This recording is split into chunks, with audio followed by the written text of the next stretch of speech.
The women were startled awake by the sound of footsteps approaching their makeshift camp. They watched as their captors ordered them to get up and change into black clothes. Their hair was shaven off roughly, leaving them feeling vulnerable and exposed.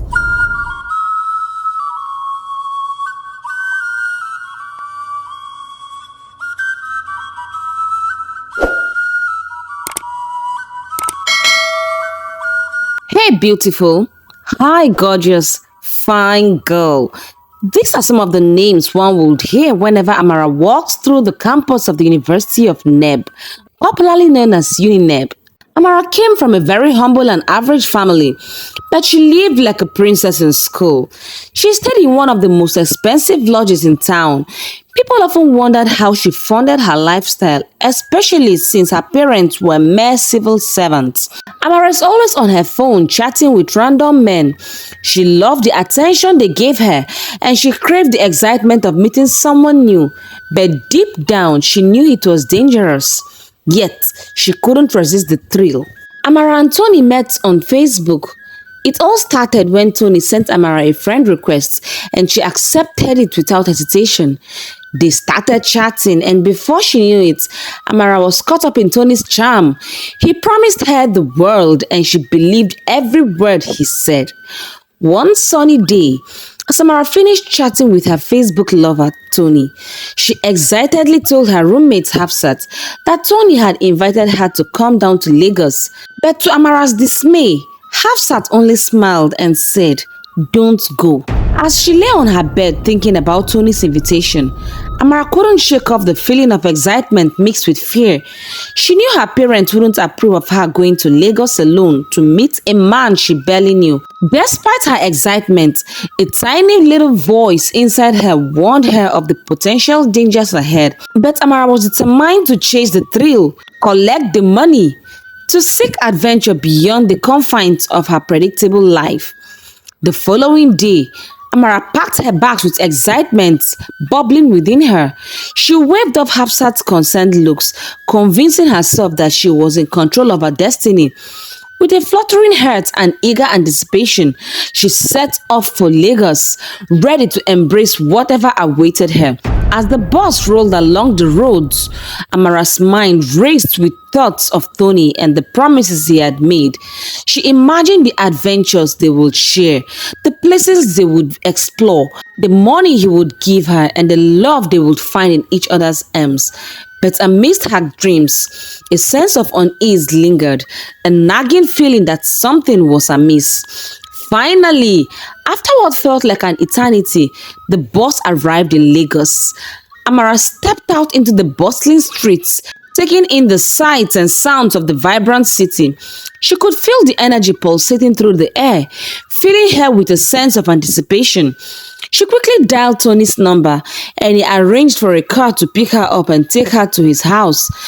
As she sat in the backseat of the car, Amara couldn't help but feel a twinge of nervousness. She was about to meet Tony for the first time in person, and she hoped he was everything he claimed to be. The car drove into the chaotic streets of Lagos. Amara watched in awe. Everywhere she looked, there was something new to see. Towering skyscrapers, bustling markets, and crowded streets teeming with life. Finally, the car pulled up in front of a luxurious mansion. Amara's jaw dropped in awe as she stepped out of the car and looked in the sights before her. Tony was waiting for her at the door, wearing a charming smile that made her heart flutter. "Welcome to my humble abode, Amara," Tony said, taking her hand and leading her inside. As Amara stepped into the lavish foyer, she couldn't help but feel a sense of unease wash over her. Something didn't feel right, but she pushed the feeling aside, eager to explore Tony's world. Stay tuned as the story unfolds, not forgetting to subscribe, like, and share. As Amara stepped into Tony's mansion, she was met with cold stares from the domestic staff. Their eyes seemed to warn her, but no one said a word. She brushed off the uneasy feeling and followed Tony further into the house. After a sumptuous meal prepared by the silent staff, Tony led Amara to a luxurious bedroom. The room was adorned with expensive furnishings and soft plush carpets. Overwhelmed by the beauty of her surroundings, Amara laid on the bed and quickly drifted off to sleep. She was jolted awake by the sound of cries and shouts around her. Disoriented and confused, Amara looked around, trying to make sense of her surroundings. How did she end up in the bush after sleeping in such a beautiful room? Panic surged through her veins as she realized her hands and legs were tied. Frantically, she tried to reach for her phone, only to find it missing. Everyone around her seemed to be crying, their voices filled with fear and desperation. It dawned on Amara that she was in grave danger. No one knew where she was, not her friends, not her parents. She had walked into a trap, lured by the promise of love, money, and adventure. Terror gripped her heart as she struggled against her bonds, the realization sinking in that she was now at the mercy of her captors. Tears streamed down her face as she cried out for help, but there was no one to answer her pleas. Out of nowhere, two men dressed in red suddenly appeared. They spoke in hushed tones as they approached one of the captors, dragging her away from the group. The woman cried out in fear, begging for mercy, but her pleas fell on deaf ears. With a swift motion, one of the men raised the cutlass and struck the woman with brutal force. The sound of flesh meeting metal echoed through the forest as blood splattered across their faces. The woman's cries turned into agonized screams as she crumpled to the ground, her body racked with pain. A heavy silence descended upon the group as they watched in terror, paralyzed by fear and disbelief. Tears of fear and regret washed over Amara's pretty face as she realized the gravity of her situation. She had ventured into the lion's den, and now she was paying the price for her naivety. As the men disappeared into the forest, leaving behind a trail of blood and despair, Amara's thoughts turned to her loved ones. She regretted not heeding their warnings, not listening to the voice of reason that had urged her to steer away from danger. As fear gripped the hearts of the captives, Amara's prayers became a desperate plea for salvation. She promised God anything and everything if only He would spare her from the horrors unfolding before her eyes. A young lady sitting close to her spoke in a soft voice, urging her to stop crying. She explained that crying was useless in their current situation. They were deep in the forest, far away from any residential area.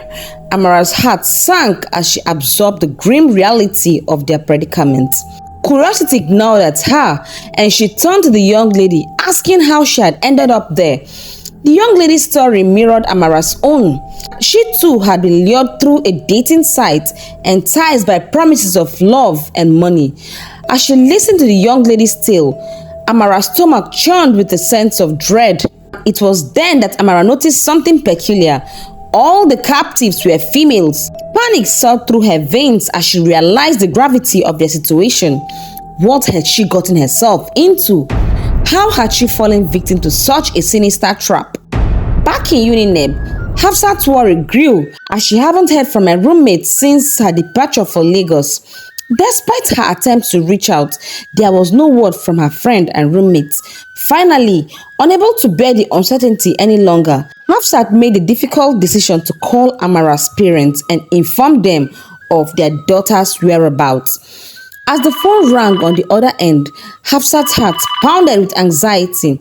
When Amara's mother answered, her voice trembled with concern as she listened to Hafsat's words. A heavy silence hung in the air as Hafsat explained how Amara had traveled to Lagos but had not been in contact since then. In that moment, Hafsat felt a pang of guilt wash over her. She wished that she had insisted that Amara stayed, that she had done more to protect her friend from the dangers that lurked beyond the safety of their university campus. But it was too late for regrets now. As the days passed in the dense forest, a sense of dread settled over the captive women. Each day, one of them would be taken away, disappearing into the shadows without a trace. They had no idea where their fellow captives were being taken, but one thing was certain: they never returned. On the third day, The women were startled awake by the sound of footsteps approaching their makeshift camp. With hearts pounding, they watched as their captors ordered them to get up and change into black clothes. Fear clutched their throats as they obeyed, their minds racing with questions. Their hair was shaven off roughly, leaving them feeling vulnerable and exposed. In silence, they formed a solemn queue, their hearts heavy with apprehension as they were led deeper into the forest towards the sound of rushing water. A big river appeared before them, its waters shimmering in the dappled sunlight filtering through the trees.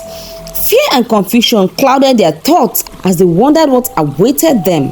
Where could they be taking them to? What sinister purpose lay behind the eerie procession? With each step closer to the water's edge, the women braced themselves for the unknown, their minds racing with fear and uncertainty. If you enjoyed the story and would like to know how the story progressed, please consider subscribing, not forgetting to like, share, and drop your thoughts about the story in the comment section. You can also check out those videos here. I promise you won't be disappointed. Till we meet again in my next video, remain blessed.